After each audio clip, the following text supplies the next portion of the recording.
Good morning, good afternoon, and good evening. We have people from many different time zones here right now, which is fantastic.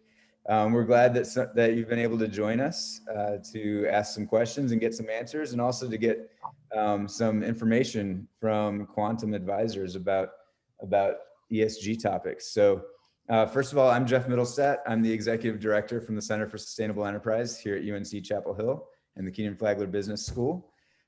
Tracy Triggs Matthews is here as well, and she's our associate director, and you've probably had emails from her. And we have Molly Green as well, who's on our team here at the Center for Sustainable Enterprise.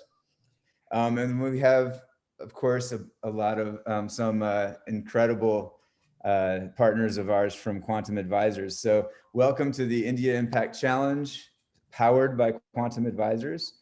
This is the first of its kind in terms of a competition to solicit and engage students with investment strategies, proposed investment strategies that are climate friendly and provide for globally equitable growth in India, which is, like I said, this is the first of its kind. We're excited to get this off the ground in very quick fashion this spring, and are excited that all of you are here today. I do realize that some of you are from the area that was hit last night, but I know that some who were supposed to be here are not here. We had some storms and tornadoes in the southeastern part of the US. So also thoughts and best wishes going out to everybody who's had tornadoes come in their areas over the last 12 hours or so. So with that said, I'm going to pass it on to Chirag and then Carl from Quantum Advisors to talk about Quantum Advisors ESG and investment in India. So with that, I will, Chirag, you're going first, correct? Yes. All right. So I'll spotlight you for everybody. And then I believe, Carl, you're going to share the slides, right? That's right. Okay. Thank you, Jeff, and thank you everyone for joining us. Just want to give an introduction to Quantum Advisors first and why the India Impact Challenge. Quantum Advisors is a Indian boutique firm that started its operations in 1990. And since then, we have been managing money for various foreign institutional investors investing in India. We were the first guys or pioneers to launch ESG, to look at ESG. We started our effort in ESG in 2015 with Carl joining us to develop a database on ESG. But ESG, as you all know, is environmental, social, and governance had been a core pillar of our investment process since 1996, which we called as an integrity filter, and we transitioned on to include environment and social, as it became very, very important for all of us in the investment world to look at that areas of companies' operations. And with ESG now becoming more mainstream as a form of investment, India is also at a center stage when it comes to the world looking at the environmental challenges. So ESG is gaining prominence in India as well. Companies are getting sensitized of these issues. We are also seeing a big regulatory push on regulators trying to imbibe the ESG culture across the investment world. So ESG is picking up in India, and as I said, we were the guys to look at that area pretty early, and we launched our ESG fund in 2019 for retail investors in India. So ESG from that perspective, as I said, why the India Impact Challenges? Because if you see, India has a twofold challenge. One is to have cleaner sources of energy, at the same time give affordable sources of energy to its vast population. And so how are we going to do that? We all know that India is going to grow, and with it, if emissions grow in line with its growth, then it's going to be a big challenge for the world. Various nations are bringing some carbon emission cuts to the table, but if India keeps growing and keeps adding the carbon emissions, then it's going to be a big problem for the global world. The target that we are all setting, like by the Paris Climate Accord or various other national determined contributions, India could blow a hole to all these agenda or all those targets that we are all setting together. So overall, India contributes. So India has not created the climate problem, but it necessarily has to be part of any solution that the world looks onto. India is very, very important, we think. And from the India Impact Challenge, what we are looking for is a set of solutions that we all can work on to and get solutions which are, as I said, not only affordable, but also very cleaner forms of energy that India can take it forward and ensure that the growth that it imbibes onto to serve the aspirations of the millions of its citizens is going to be a sustainable one. So overall, we are hoping for various innovative solutions from everyone.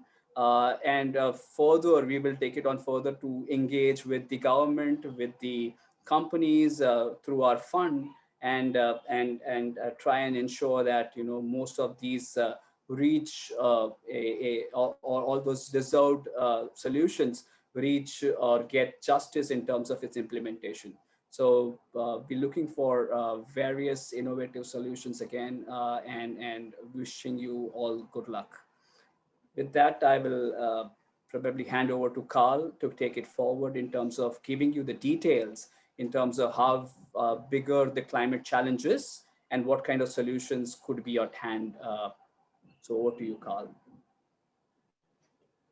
Yeah, thanks, Chirag, and hello to everyone. Let me just share my screen with you first.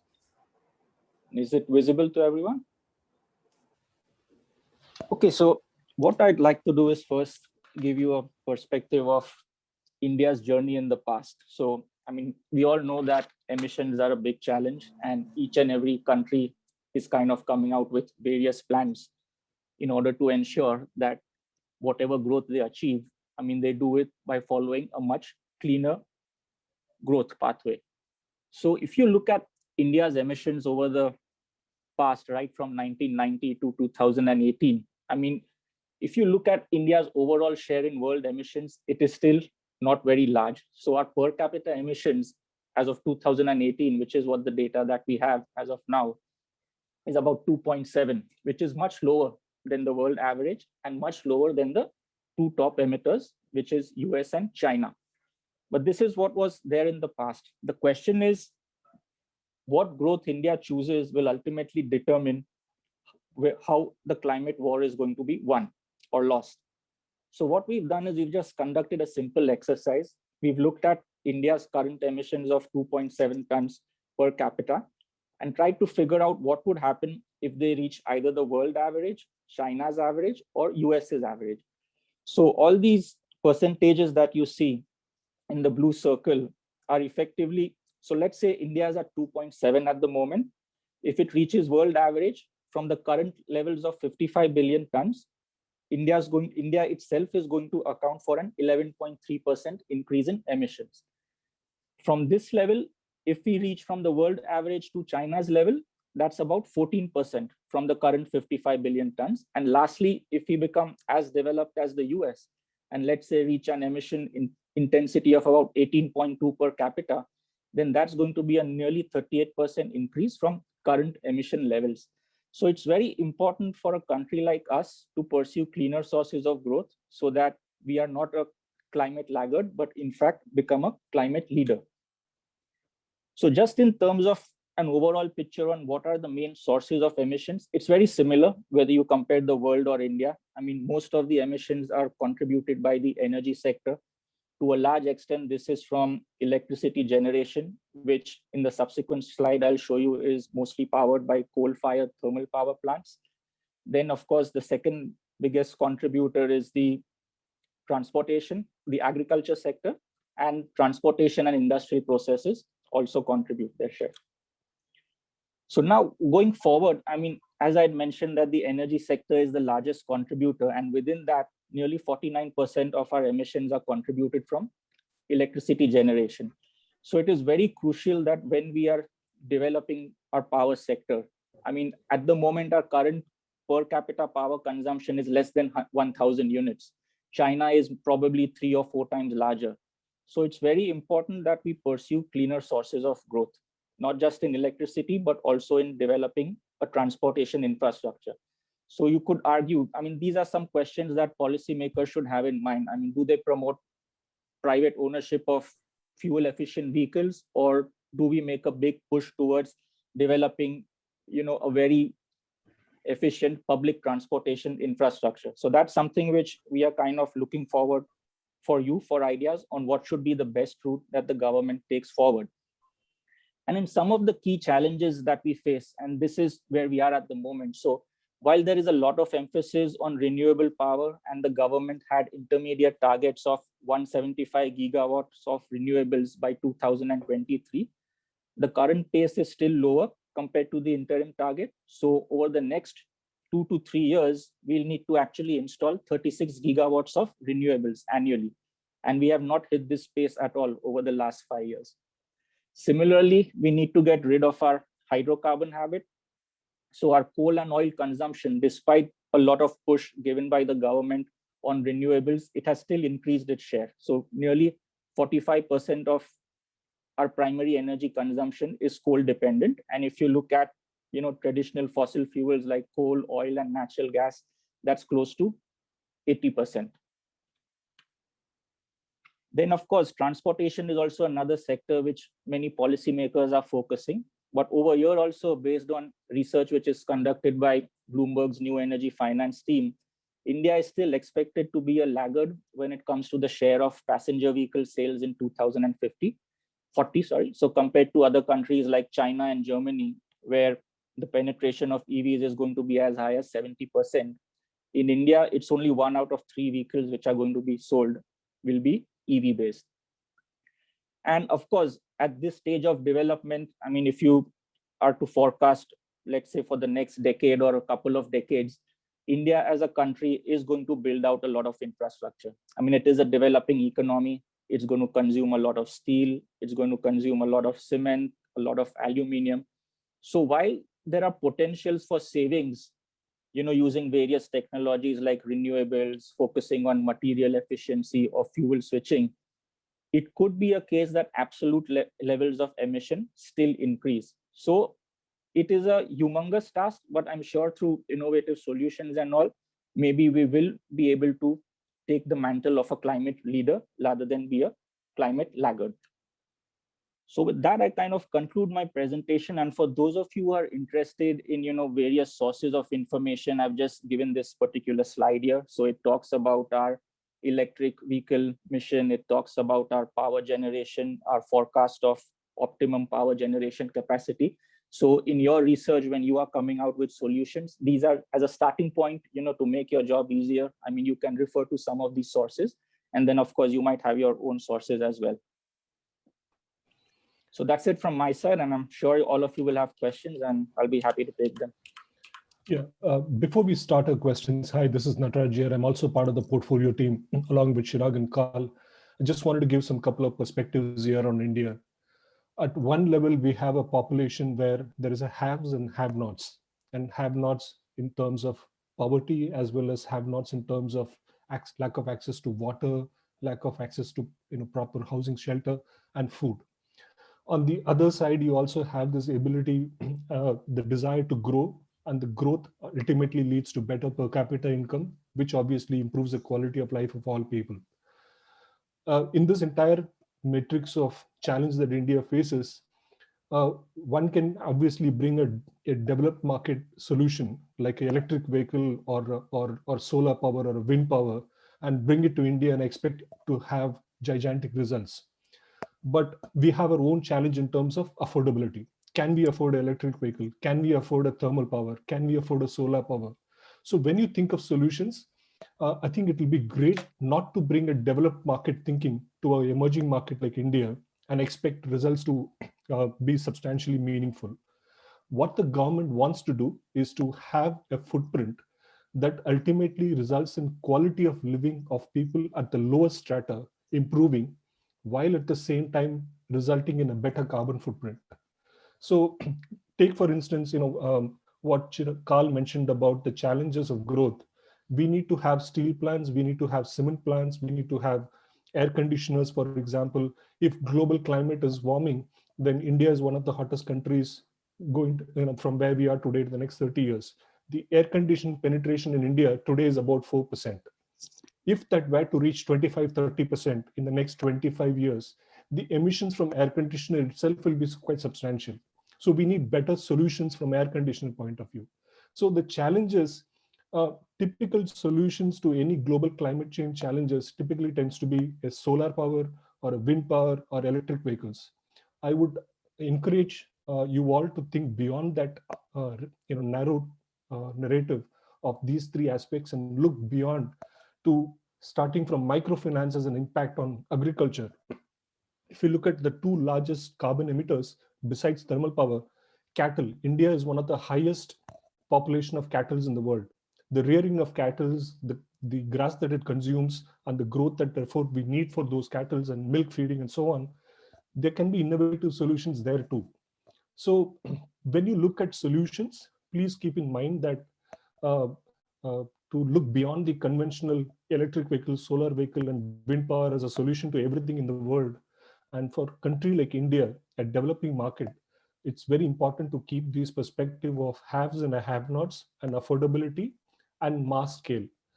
We have 1.2 billion people, and therefore there is a 200 to 300 people middle class who are somewhere in the per capita region of about $2,000 or so, or per capita income.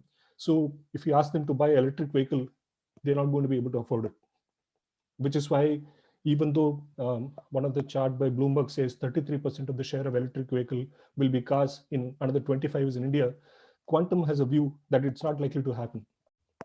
So I just wanted to put these ideas in mind, and we are open for any questions related to possible solutions. Thanks.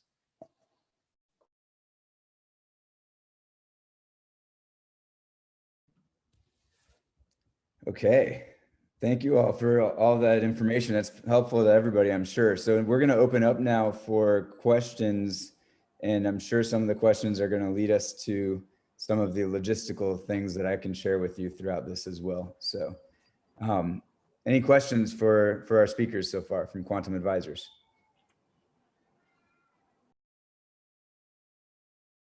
Yeah, so there are two parts to it. So in terms of foreign capital in sectors like power, it's 100% approved. So if someone like a global power company or even any other private equity want to set up a solar power or capacities in India, they're free to do so. In sectors like automobile, also, for example, the largest car manufacturer in India with a 55% market share is a company called Maruti Suzuki, 54% owned by Suzuki of Japan. So there are no restrictions in terms of what they can do. Volkswagen or Mercedes-Benz or Daimler or BMW, they all have their own 100% facilities, manufacturing as well as distribution in India. There are some restrictions in agriculture in terms of retailing and FDI allowed. Complex regulations. You would also be seeing some of those news flow in terms of farmers' protests that are going in India, and that's been going for the last 3-4 months, primarily emanating from new farm laws, which allow a lot more private corporations to invest in warehousing and so on in India. But that has ramifications in terms of what the farmers feel about security of their income. The government wants to double their income over the next 5 years, but at the same time, they want to open up to private sector. But we have seen in markets like US, where you open up to the private sector, the Walmarts of the world have actually decimated the farming community in large. So you have to keep that perspective in mind. There are some areas of FDI within agriculture, there could be restrictions, but largely speaking, India is pretty open to foreign capital. I don't know if that answers your question, but if you have any further specific questions, just to add to you can bounce it off.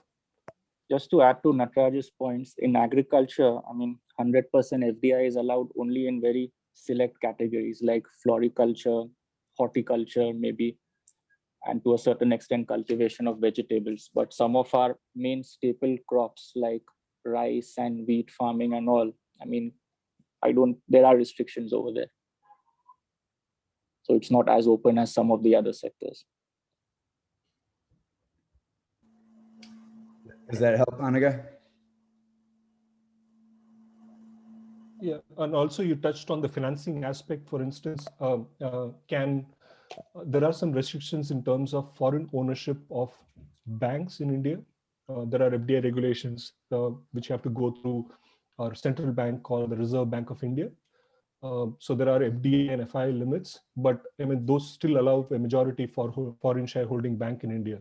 So there are three classifications: public sector banks, which are entirely owned by state; private sector bank, which are promoted by private entrepreneurs, either in India or owned largely by foreign bank; or a completely different segment called foreign banks, which are 100% owned by foreign, HSBC, for instance, but they have restrictions in terms of what they can do in terms of branch network and so on.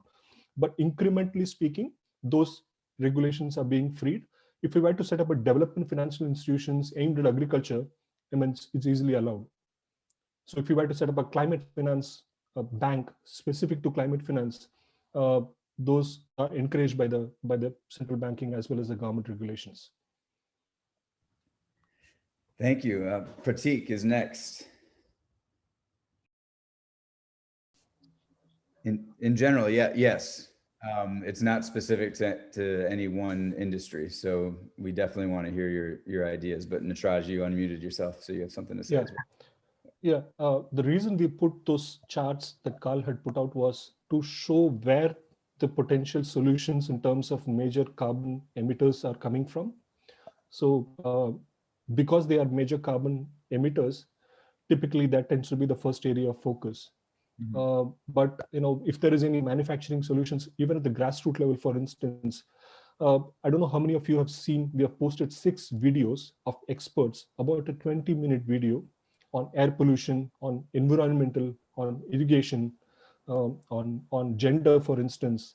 So do have go through those videos. You may get some perspectives on those as well. But it could be as small as a gender equality leading to a better climate as a policy to anything. So like Jeff said, we are open to any suggestions here. Perfect, but thank you. I would encourage you all to have a look at those videos because they give you some perspective, some ideas on what are the challenges that India climate change faces. I'll provide a link for the videos as well. And we have them on our, they're linked on our resources page on the India Impact Challenge website. And then also I would add, even, every single bit counts.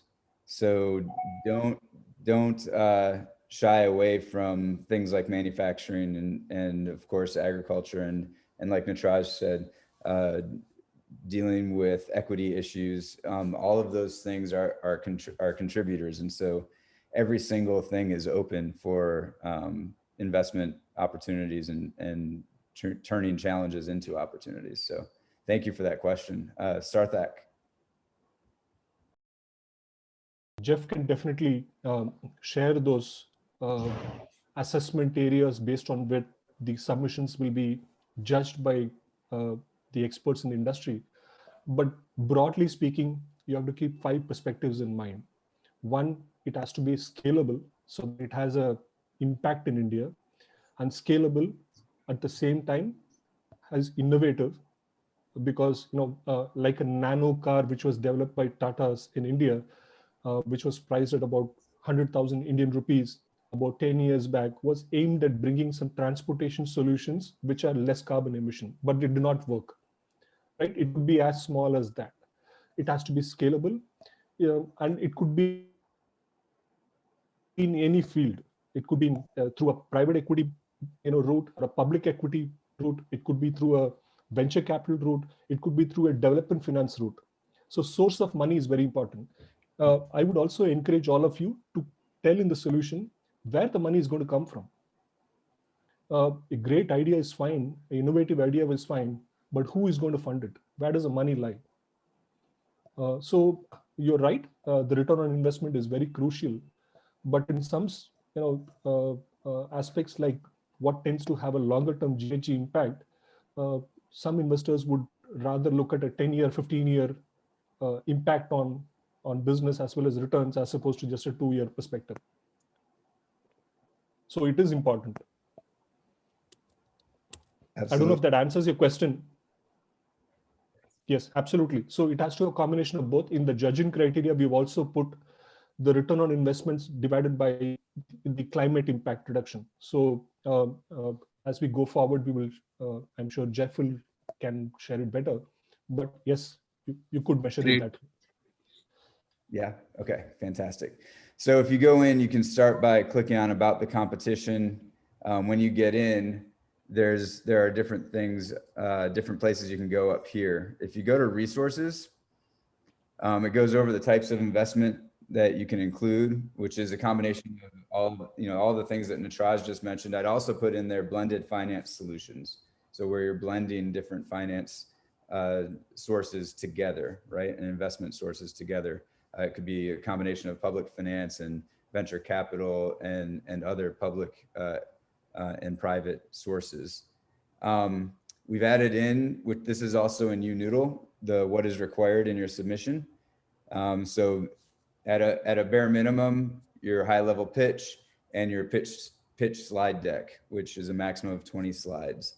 And then you're allowed to also put in some optional aspects to your submissions if you would like, support narrative up to 2 pages and an optional supporting spreadsheet if you want. Here's the question about, should you address a specific industry? We're not asking for a specific industry. You decide on what your strategy is focusing on. But here's the criteria for judging your investment strategy. So the main criteria are, like Natraj had said, is innovation. Has this been done before? If it has been done before, how are you proposing to do it better? Why is it going to be more successful with your proposal? Scale, local, regional, national. Scale can also be, like Natraj was giving some examples, the scale of the investment type and what's being invested in. Once you get, as another part to answer that last question, climate change impact is part of the judging criteria. So it's not only financial. So you need to have a climate change related thesis to your investment strategy as well. And then finally, not finally, there's 3 more. The investment and risk, and the reason I was saying finally is because this was asked and Natraj started to discuss it, is we want to understand what the risk is, how is that risk addressed, and where is the investment coming from? What are the sources of funding, which is the next one? How long will it take, and how quickly will we see the climate benefits that materialize? And that's where there's a return rate, the financial return rate. We also want to know what the climate change impacts are over time. I hope that answers a lot of your questions on how you're going to be judged and rated on your impact. The other thing I would say is, and again, Natraj talked to this, is scalability. So you might have a big idea that maybe uses development finance combined with some private capital and in a blended finance type format, and you need to show how that's feasible. You might also have a very specific venture capital style investment strategy. You need to be able to illustrate how that's scalable, right? And so those are different issues you need to deal with different types of investment. And so you need to approach those depending on the investment strategy that you choose to highlight. So I hope that answers some of the questions. While I am here, and just Tracy and Molly, let me know if there's any hands up, because I can't see them right now because the room that has my extra screen doesn't have power. I also wanted to say, if you scroll down further, here are where the videos are. Okay, so these are all links to the videos and some other insights from Quantum, like some of the graphics and the data that you saw. We will be adding more resources like the ones at the end of Quantum Advisor's deck to this throughout the next, between now and the submission deadline that's been extended to March 29th due to a lot more growing interest in this as well. So we have some climate and sustainable development goals resources, some impact investing and sustainable finance resources. These are going to grow ESG ratings and sustainability indexes and analyses of sustainability indexes to help you through some of the sustainability aspects of your proposal as well. So that's the resources page. While I'm here, I'll also say we have the logistics and timeline. The student registration page, this is where you go to start your application. If you click on that, it takes you to UNoodle, and this is the opening page for starting your application. So for those of you who haven't started yet, the earlier you start it, at least you have it open, and then that will also gain you access to some other speakers that we're going to have Q&As with coming up toward the end of next week, which will be announced hopefully soon. And those will only be open to those who have started their applications. Let's see here. There's more information about the competition if you want, eligibility, team size. I think that's about everything. And I also, I don't know, in case you haven't seen the notice or haven't heard from us directly, because of Quantum Advisors' generosity and their sponsorship, they are covering the registration fees for all of the student teams who decide to participate in this competition. So thank you, Quantum Advisors, for that on behalf of all of the student teams out there as well. So I just wanted to share some of those resources with you to help answer your questions as they come up. You can always contact us. We're here to answer your questions and guide you to the right places. Do we have any other questions? Yeah, I was just going to mention that next week, hopefully we will have the dates Jeff may share later, but we are hoping to get those speakers whose videos we have posted on the website for a Q&A with you guys. So you can ask questions related to air pollutions, what possible solutions you could think of directly to those experts who are in air pollution or sustainability or gender or ecology. So at least we have 25th, one of the speakers confirmed just before the meeting, Jeff. So hopefully we'll get 2 more or 3 more. We'll make sure that you have an external view of to speak. Absolutely. Thank you, Natraj. And we stay tuned on our social media sites too. We're constantly putting out new updates and information and resources beyond what's on here. And so, yeah, just stay part of the community. I highly suggest going to the LinkedIn showcase page as well, which is linked on our website. And we'll be posting more and more information relevant to climate change, India, investment, and all 3 combined as well. So, as well as new things in the news that might be of interest to you and those kinds of things. And then you can always ask questions and comment and have conversations about those items as well. We want this to be, it's a competition, but we'd like to build a community around this as well so that we can continue. It's a competition is one point in time, sort of. It's the lead up to it and then the event. But then what comes out of it is more important, so that it doesn't end right at the end of the competition. So, all right. Any other questions for this morning? Yeah, on the first part, just the concept may not be enough, but it would need to have a plan. Like Jeff mentioned, there has to be a timeline. If that concept is going to improve the climate, probably in 2099, it's not going to be relevant to what the Sustainable Development Goals that India set ourselves to. So it should have a relevance to the time frame, and the impact should be within the time frame. So certainly not in the next 1 or 2 or 3 years for sure, because these things take time to actually work out. But there should be a plan that is implementable, which is why the scalable, the relevance to India, cost effectiveness is what I mentioned. In terms of if, let's say, the winning team, whether the 2 winning teams, Jeff can answer the question, but what happens to the winning idea? Will it see some impact in terms of fruition of leading to some investments or something?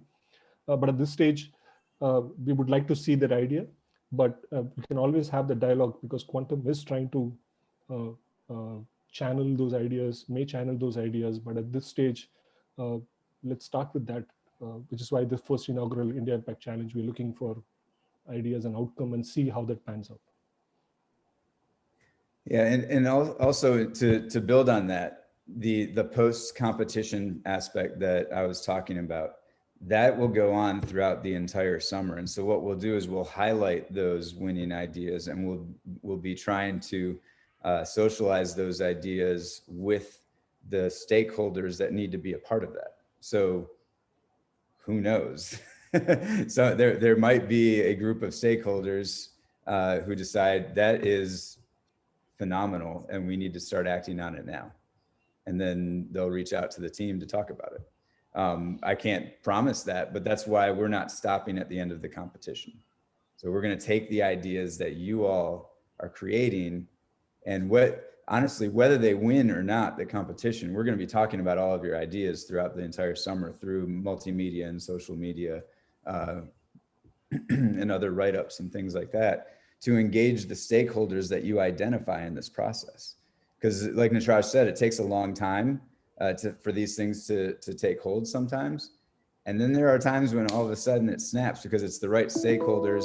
Maybe they didn't think about how they could work together. They see your idea and then they start moving on it. And it doesn't mean that the results will come. Results on climate change take a while to implement, but the strategy might take hold right away this summer as we do the conversations around these. So that's it. That to me is even the best, most exciting part, is what comes out of this. Yeah, just to add to Jeff, some of those judges who are going to judge, at least in the top 10 or initial rounds, are going to be people in the investment world, from the investment world, or people who are involved in either climate or ESG strategies. So they're not just going to be only academics. So we are looking for a mix of CIOs or investment analysts within the community who find it, like Jeff said, who knows. The second aspect is, certainly there's something that we want to do. We want to take the winning team's presentation further forward. And when we arrange a Q conference for climate, we're hoping to arrange a couple of conferences towards the end of the year, certainly one in autumn and later. We would welcome those winning team to come and present in our conference for sure. So we've already discussed it internally, and that's something that we want to keep the dialogue going. So it's not just going to be a competition ends, you present, take the money, and let's go. But we want to keep that dialogue going, like Jeff said. Absolutely. Thank you for that question. Other questions?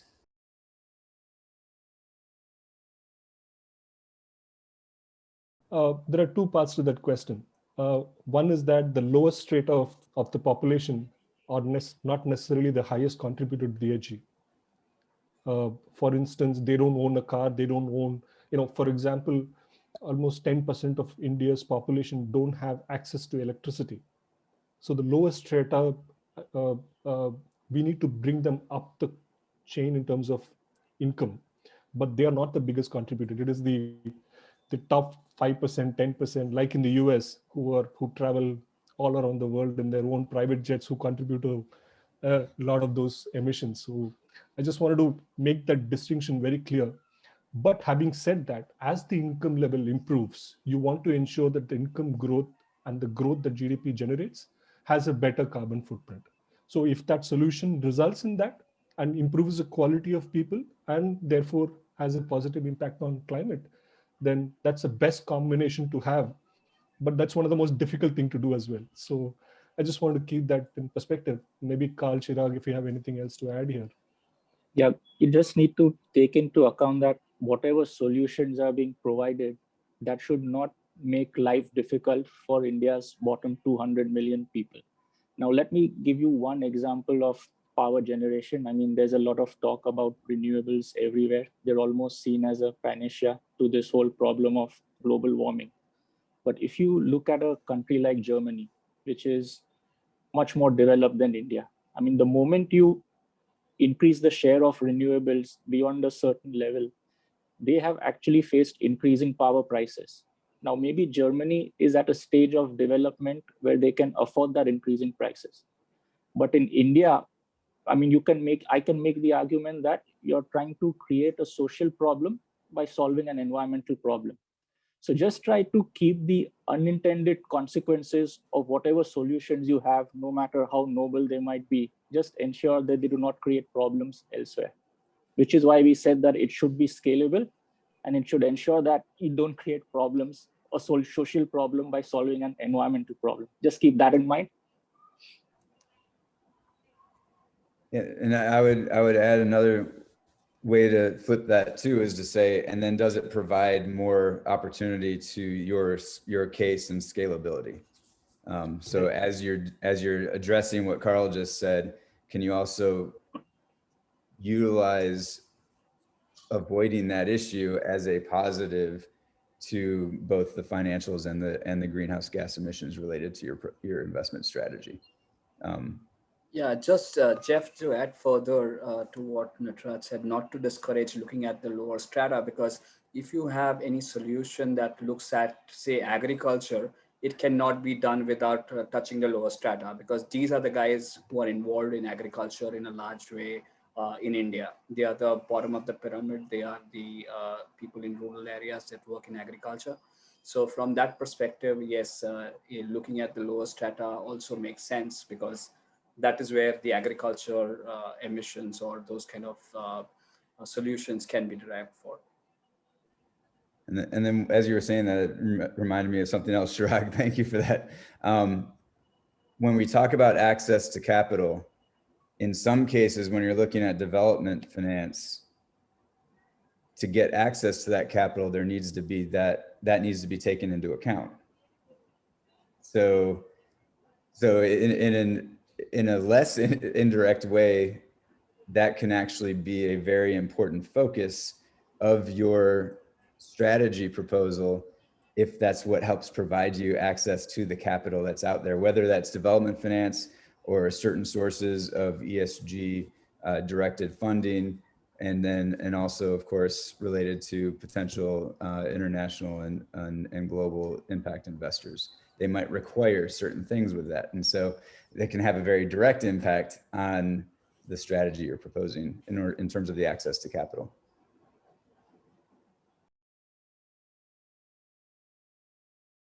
Yeah, I mean, if that, so there are two ways to look at it. So if there is an existing startup with an idea that already exists, all you want to do is get money to that startup to scale.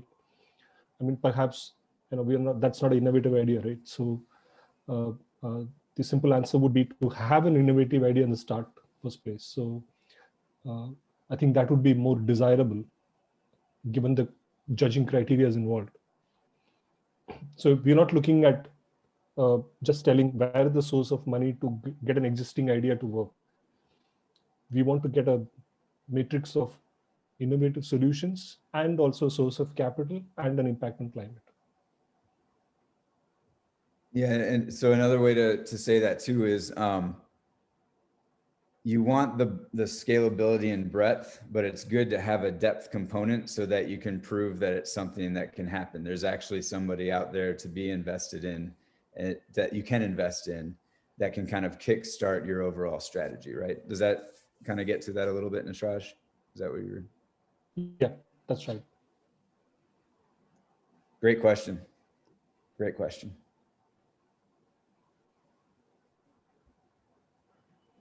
All right, well, thank you, everybody. Like I said, we'll stick around if you have more questions.